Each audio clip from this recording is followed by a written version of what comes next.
Hoffenheim want to play an open game, right? So there was no sign of trying to park the bus, so to speak. But clearly City were going to dominate. But Hoffenheim did look dangerous at times. But I like Sané, this pace down the left-hand side was great for them. Obviously, when Bernardo Silva come on. But so aesthetically, I'm not bothered about. I don't think he was bothered about the performance. It was just about the result, particularly after losing to Lyon.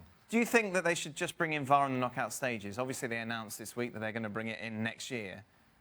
It's embarrassing, isn't it, that we saw, obviously, the penalty that wasn't awarded for Sané late on, that the UEFA Champions League isn't embracing there's technology. no question. The sooner that everybody has it, the better.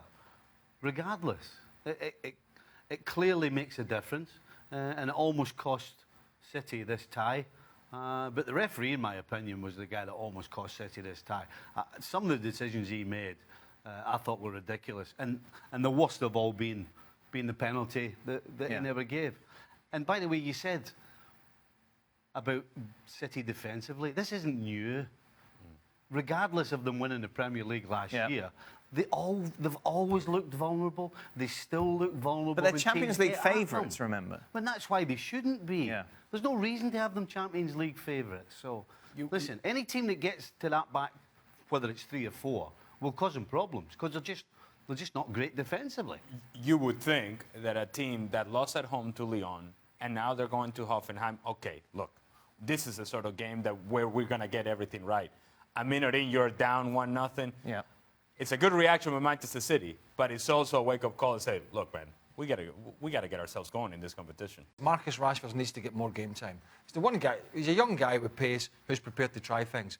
But I tell you what, if Romelu Lukaku's not playing well, and he's not making the right runs, and he's not holding the ball up, and he's not linking play up, get him out the side and play Rashford through the middle in his proper position. As a striker, that's what he is. He's a clever young player who's quick and he's prepared to try things. There's no point sitting grumbling about your players not playing well.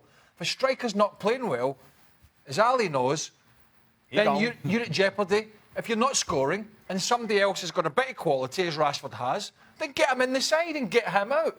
Because you've paid 80 whatever million you paid for him, doesn't matter. It's not like you'd be taking a chance on Rashford either. Listen, the guy plays through the middle for England and excels. He scores goals.